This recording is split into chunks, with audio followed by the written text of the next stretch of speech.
ब्रह्मपुर में बीजेडी सांबादिक सम्मेलन। आज एक गुरुत्वपूर्ण प्रसंग रे आपण मानकु समस्त को विजु जनता दल तरफ आम ये निमंत्रण करिचु एवं आपण मानक जरिया रे राज्यवासी को आम अवगत कराइबा चाहूँ। गत 2020 मसीह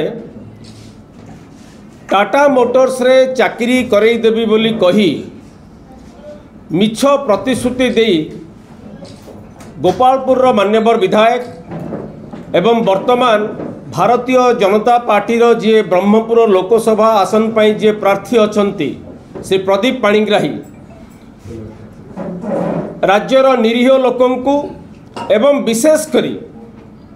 गंजाम जिला एवं ब्रह्मपुर लोकसभा निर्वाचन मंडलीर लोकंक ठारू लक्ष लक्ष टंका आदाय करथिले।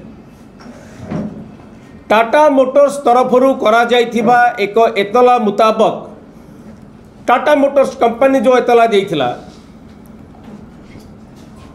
जाल ईमेल आईडी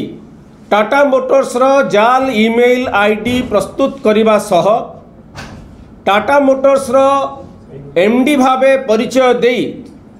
श्री प्रदीप पाणिग्राही एवं तांको सहयोगी आकाश पाठक जो रकम भावे लोकों को ठकिबार प्रयास करथिले एवं सेतिरे सफल हेइथिले एही मामला विचार विभागीय तदंत परिसरभुक्त हैला एवं वर्तमान विचार विभागीय मजिस्ट्रेट निकटरे विचाराधीन अच्छी यही मामला। यही मामला रे श्री प्रदीप पाणिग्राही जेल जाइथिले एवं जेल रु बेल रे आसिचंती। जेल रु जतेबेले बेल रे आसिले मान्यवर अदालत किछि शर्त रखिथिले आमे देखिबाकू पाउछु बारंबार से शर्तर से उल्लंघन करिसंती। कौन से शर्त थिला? मान्यवर अदालत जारी करिथिबा शर्त अनुजाई कोर्ट रे व्यक्तिगत भावे हाजर होगा पई जतेबेले तारीख आसीबो शर्त रखिथिले। ठीक सेही परी जामीन रे जेहेतु से आछंती सेथिरे अन्य एक गुरुत्वपूर्ण शर्त थिला एही मामला बाबद रे से प्रेस रे किछि कहि परिबे नाही बा विवृत्ति किछि रखि परिबे नाही। विभिन्न समय आमे देखिबाकू पाउछु से प्रेस रे एभली विवृत्ति रखुचंती जहा अदालतर शर्तर सीधा सड़क उल्लंघन बारंबार से शर्त उल्लंघन करि आसुचंती जा फल रे विगत 4-5 तारीख रे से व्यक्तिगत भावे मध्य शर्त उल्लंघन करी हाजर है नांती विचार विभागीय मजिस्ट्रेट को जो शर्त थिला यह साधारण लोकों मनरे जनसाधारण मनरे गोटे प्रश्न आज आसी विचार विभागीय व्यवस्था प्रति प्रश्न उठी जे विचार विभागीय व्यवस्था प्रति प्रदीप पाणिग्राही कौन सम्मान नहीं जो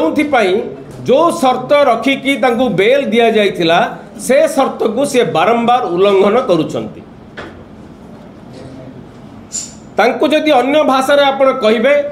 ताहाले अदालत अवमानना करिथिबा एक आसामी भाबरे आमे विवेचना करूछु लोक माने देखुचंती। काहे कि ठकेई जालियाती जाल दस्तावेज प्रस्तुति एवं जाल दस्तावेज प्रस्तुति करि सारला परे ताकू उपयोग करी व्यवहार करी जो भली भावे ए मामला रे से छंदी हेइछंती जो भली कार्य से करिछंती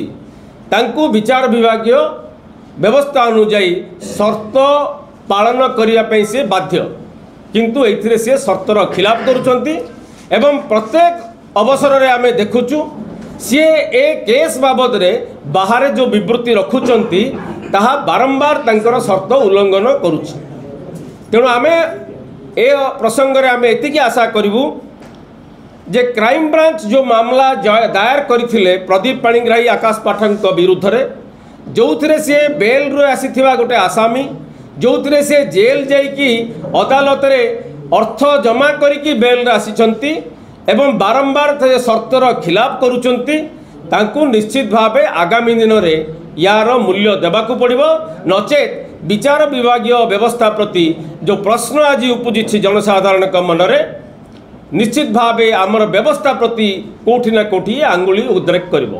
ब्रह्मपुर ईपीएरू Narasingha Dakua report EPA news.